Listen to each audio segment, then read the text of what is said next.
아하스 왕이 아수르의 왕 디글랏빌레셀을 만나러 다메섹에 갔다가 거기 있는 제단을 보고 아하스 왕이 그 제단의 모든 구조와 제도의 양식을 그려 제사장 우리아에게 보냈더니 아하스 왕이 다메섹에서 돌아오기 전에 제사장 우리아가 아하스 왕이 다메섹에서 보낸 대로 모두 행하여 제사장 우리아가 제단을 만든지라. 왕이 다메섹에서 돌아와 제단을 보고 제단 앞에 나아가 그 위에 제사를 드리되 자기의 번제물과 소제물을 불사르고 또 전제물을 붓고 수은제 짐승의 피를 제단에 뿌리고 또 여호와의 앞 곧 성전 앞에 있던 놋제단을 새 제단과 여호와의 성전 사이에서 옮겨다가 그 제단 북쪽에 그것을 두니라. 아하스 왕이 제사장 우리아에게 명령하여 이르되 아침 번제물과 저녁 소제물과 왕의 번제물과 그 소제물과 모든 국민의 번제물과 그 소제물과 전제물을 다 이 큰 제단 위에 불사르고 또 번제물의 피와 다른 제물의 피를 다 그 위에 뿌리라. 오직 놋제단은 내가 주께 여쭐 일에만 쓰게 하라 하매 제사장 우리아가 아하스 왕의 모든 명령대로 행하였더라. 아멘.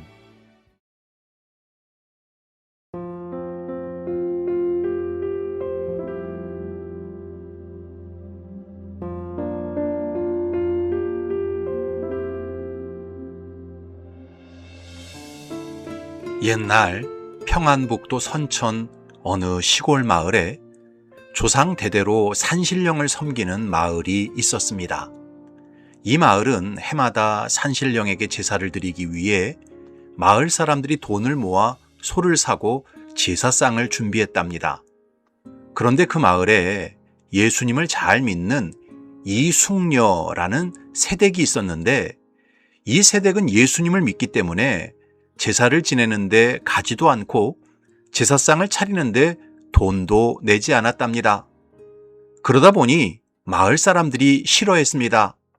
저 여편네 때문에 산신령님 노하신다 라고 늘 뒤에서 수군거렸답니다. 그러던 어느 날 이 새댁의 5살짜리 큰아들이 폐렴에 걸려 사경을 헤매게 되었습니다. 열이 40도가 넘게 올라가고 헛소리를 하는 것이었습니다. 동네 사람들이 그 소식을 듣고 와서는 산신령이 노하셔서 애가 아픈 거라며 아이를 살리고 싶으면 빨리 산신령님께 굿을 올려야 한다고 하더랍니다. 아들은 죽어가지, 약은 없지, 주변 사람들은 굿해야 살 수 있다고 하지. 그 마음이 얼마나 힘들었겠습니까? 그때 이 아주머니가 아들에게 이렇게 말했답니다. 아들아, 죽을 테면 죽거라. 그리고는 산으로 올라가서 하나님 앞에 간절히 기도했답니다. 무슨 기도를 했느냐 하면 하나님, 아들을 잃어버릴지언정 믿음은 잃어버리지 않게 하여 주옵소서. 그렇게 한참 기도를 하는데 갑자기 옛날에 어떤 노인이 자기한테 열이 많이 날 때는 어떤 풀을 뜯어다가 그 물을 달여서 몸에 찜질을 해주면 낫는다는 생각이 스쳐 지나가더랍니다. 그래서 아주머니께서 그 풀을 뜯어다가 물에 달여서 죽어가는 아들을 찜질해 주었답니다. 30분 정도 찜질을 했는데 갑자기 이 아이가 여러 번 재채기를 하더니 얼굴에 화색이 돌고 열이 떨어지더랍니다. 그리고는 일어나 배가 고프다며 밥을 찾더랍니다.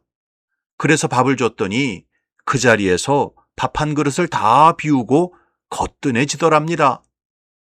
그 모습을 본 동네 사람들이 저 새댁이 믿는 하나님이 진짜 하나님이라며 많은 사람이 예수 믿고 교회에 나오게 되었답니다.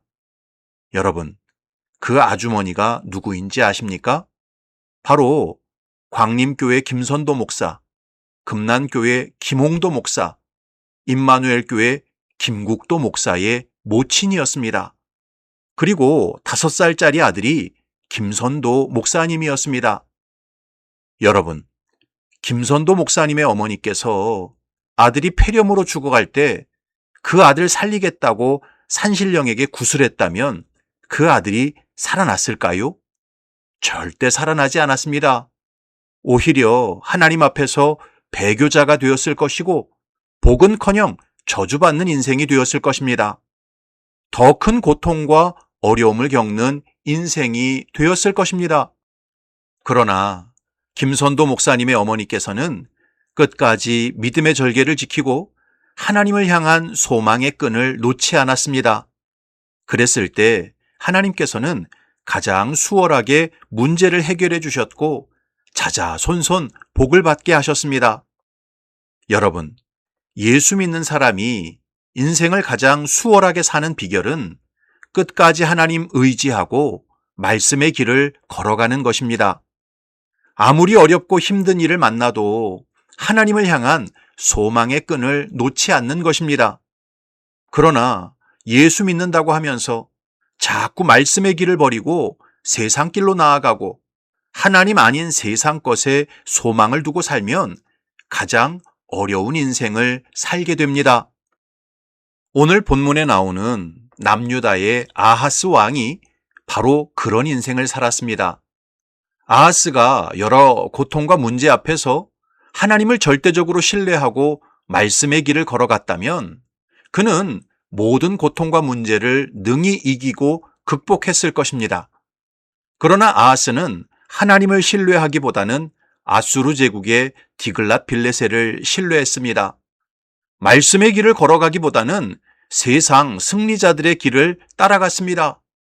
그래서 아람 왕 르신과 북이스라엘 왕 베가가 남유다를 쳐들어왔을 때 성전과 왕궁 곳간의 은금을 취하여 아수르 왕 디글랏 빌레셀에게 예물로 보냈습니다. 그 예물을 받은 아수르 왕은 아하스의 요청을 듣고 아람의 수도 다메섹을 공격하여 점령했습니다. 그래서 남유다는 잠시 위기를 모면했습니다. 그러자 아하스는 득달같이 다메섹으로 달려가 디글랏 빌레셀을 아련했습니다.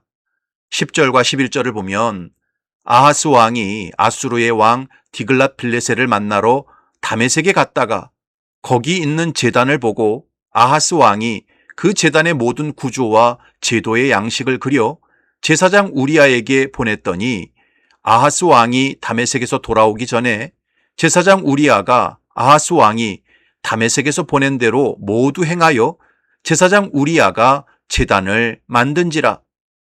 아하스가 디글랏 빌레셀을 만나러 다메섹으로 간 이유는 아수르 제국에게 감사를 표현하고 주종 관계를 확인하기 위해서였습니다. 한마디로 아수르 왕의 비위를 맞추기 위해서 갔습니다. 그런데 다메섹에 가서 보니까 디글랏 빌레셀이 섬겼던 아수르 신의 제단이 너무나 크고 웅장하고 멋있어 보였습니다. 고대인들은 나라 간의 전쟁을 신들 간의 전쟁으로 생각했습니다. 그래서 아수르 제국 역시 전쟁할 때마다 자신들이 섬겼던 아수르 신의 제단을 항상 가지고 다녔습니다. 그래서 아하스가 다메섹에서 아수르 신의 제단을 보았던 것입니다. 그 제단을 본 순간 아하스는 너무나 불신앙적이고 세속적인 생각에 사로잡혔습니다. 이야, 여호와보다 아수르 신이 더 강하구나. 나도 저렇게 크고 웅장하고 화려한 아수르 제단에서 번제를 드리면 나라가 평안하고 내 왕권이 든든할 것이다. 이런 생각을 품었습니다. 그래서 아수르 신의 제단의 구조와 양식을 그려서 당시 대제사장 우리아에게 보냈습니다. 그리고는 자기가 예루살렘에 돌아가기 전까지 그 제단을 만들어 놓으라고 명령했습니다. 아하스는 분명 여호와의 백성이었는데 이방신이었던 아수르 신을 사모하고 그의 제단을 예루살렘 성전에 제작해서 설치한 것입니다. 그러면 자기 길이 평안하고 형통할 줄 알았습니다. 그러나 이것은 마치 남편 있는 여자가 외간 남자와 정을 통하는 사악한 불륜과 다를 바 없었습니다. 그래서 여호와 하나님께 혹독한 심판을 받을 수밖에 없었습니다. 그래서 아하스 당시 활동했던 이사야 선지자가 아하스를 향해 이렇게 선포했습니다.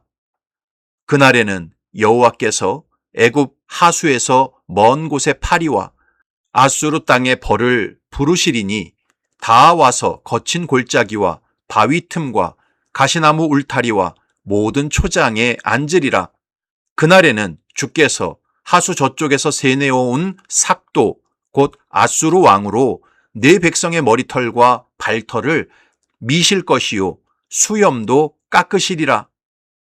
여기 다 와서 거친 골짜기와 바위 틈과 가시나무 울타리와 모든 초장에 앉으리라는 말씀은 아수르가 남유다의 좋은 것이든 나쁜 것이든 모든 재산을 완전히 다 수탈해 갈 것이라는 의미였습니다. 또 세내어온 삭도 아수르 왕으로 내 백성의 머리털과 발털을 미실 것이요 수염도 깎으시리라는 말씀은 아수르가 남유다 백성의 온몸의 난털을 다 밀어서 그 은밀한 치부까지 공개적으로 싹 다 보이게 만들 것이라는 의미였습니다. 한마디로 엄청난 수치와 부끄러움을 당하게 만들 것이라는 뜻이었습니다. 여러분, 아하스가 전능하신 하나님을 믿고 의지하고 그 말씀에 순종했다면 그는 전능하신 하나님으로 인해서 평탄하고 수월한 인생을 살았을 것입니다. 하지만 아하스는 하나님을 버리고 아수르 왕을 의지하고 세속적인 생각에 사로잡혀 이방신의 제단을 예루살렘 성전에 설치했습니다. 그 결과 가장 고통스럽고 어려운 인생을 살게 되었습니다. 사랑하는 성도 여러분, 하나님을 경외하고 그 말씀에 순종하는 삶이 당장은 힘들어 보여도 실상은 그게 인생을 가장 수월하게 사는 길입니다. 반대로 하나님을 무시하고 세속적인 길과 방법을 따라가는 삶이 당장은 편해 보여도 실상은 그게 인생을 가장 어렵게 사는 길입니다. 성경은 분명히 말씀합니다. 이사야 48장에서 너희의 구속자시요 이스라엘의 거룩하신 이이신 여호와께서 이르시되 나는 내게 유익하도록 가르치고 너를 마땅히 행할 길로 인도하는 네 하나님 여호와라. 네가 나의 명령에 주의하였더라면 내 평강이 강과 같았겠고 내 공의가 바다 물결 같았을 것이며 내 자손이 모래 같았겠고 내 몸의 소생이 모래알 같아서 그의 이름이 내 앞에서 끊어지지 아니하였겠고 없어지지 아니하였으리라 하셨느니라. 바라기는 저와 여러분들이 인생을 살아가면서 어떤 고통과 문제를 만나든지 오직 하나님만 경외하고 그 말씀에 순종하시기 바랍니다. 그래서 가장 수월한 인생을 사시기 바랍니다. 절대 사람 의지하거나 세속적인 생각에 사로잡혀 불신앙의 길을 걸어가지 마시기 바랍니다. 그래서 하나님 주시는 의와 평강과 자손의 번성함을 한평생 누리며 사시기를 주님의 이름으로 축원합니다. 아멘.